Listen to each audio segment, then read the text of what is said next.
So we have this evolutionary picture here in which they're showing you that humans started maybe a foot or two tall, and then it's moving up, and we're coming to 6, and we might go to 7, and if time lasts long enough we might reach 20 feet tall. And I mean, in spite of all the evidence now where we're having these enormous skeletons being discovered, I mean, they're still holding on to this view of evolution. For example, one of the strong arguments for evolution was that they found old buildings, old houses, maybe in Europe and many places, in which the doorway was probably about 4 feet tall. Let me say 4 feet tall, which means that the people can be 2 feet up to, close to 4 feet, because they won't have to be ducking in there to make sure that it's tall, that you just walk straight in. All right. So this was evidence. You see, the doorway was only 4 feet tall. So the people had to be less than that. So you see, now they're 6, they're growing up. So, this evolutionary thing. But it goes further that, it was one cell and it was in the sea and come out on the beach and then went in the tree and then started to fly. I mean, genetics proving that this thing is just stupid stuff. You can't take a car and leaving it for a long time, or having accidents with it, you're going to turn into a plane, or you start beating on this tree, it's going to say, you know what, I can turn to a bird and fly away. It's so crazy. With these skeletons now, look at this one here. It's about, I don't know, I mean, pardon me if I sound funny, but it might be 100 times the size of my head, the volume of my head. If you seal up all the cavities and you soak this and you put in some water, how much of water comes out? And you do the same thing with my head, close my eye and my mouth and just push my head in. And then you divide it up, you're going to see it's almost 50 to 100 times my volume. So that, can we say then that this body for this skull here might have been 100 times my height, or 50 times my height? Well, I'm almost 5 feet up to my neck. So if it's 50 times, that's 250 feet. If it's 100 times, that's 500 feet. So, and proportionate. Can you imagine the foot? They're talking about big foot. That foot would be almost maybe 20 feet, long, and almost 8 feet wide or something like that, and so on. So, and then the scriptures. I find that people who don't believe in scriptures, it's more like reinventing the wheel, because God said He created man, but the fellas going through all this evolutionary stuff and all this talk, and they got to come back to, it just had to be an intelligent design. God created this world for man to live. He didn't make the moon and the stars and Mars and Jupiter for man to live on.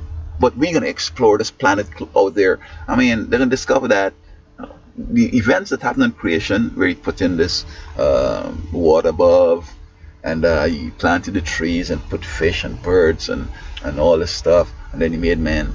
I mean, are they going to do that, or are they going to just put man in there and hope that trees and birds and fish and all that thing are going to follow, or they going to have to transplant some from Earth?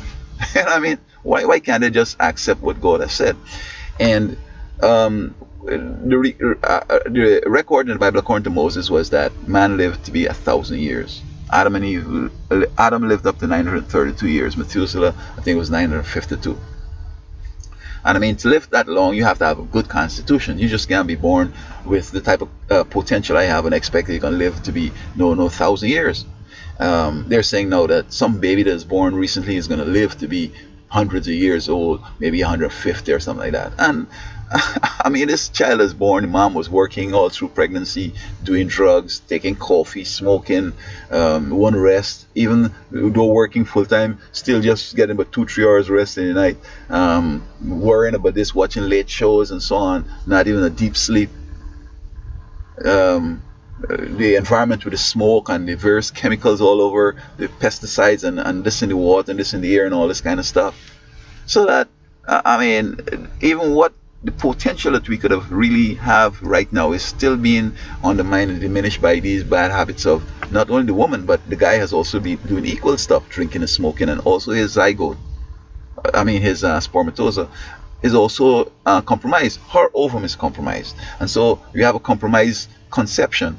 And then now the environment is substandard, because I believe that during pregnancy, a woman ought to be doing nothing but resting, taking her vitamins, eating correct water, milk for calcium for the baby's development, or vitamins or minerals and so on, sleeping at least maybe 8 to 10 hours a day, because um, energy, whatever it needs for that developing fetus, she's competing with this child for it. I gotta go to this job. I gotta watch Letterman late at night. She gotta drink all this, do this drugs and whatever.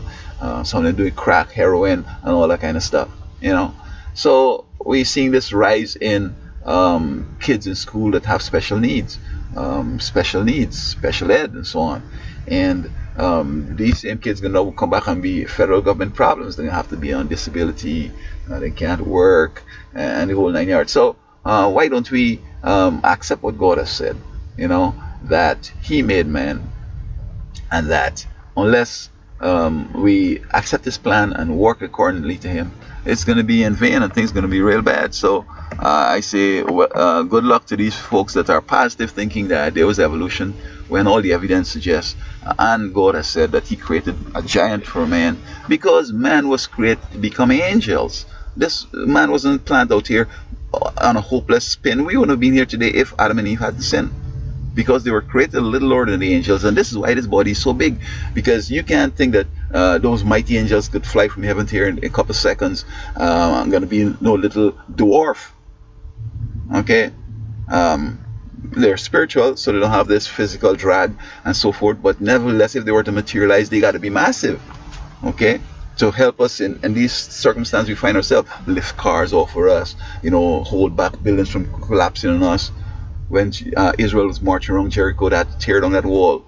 I mean, the angels were mighty to tear. One angel could have tore up that wall. You know what I mean? And so on. So let us just give Him the glory and the praise, and everything is going to be good.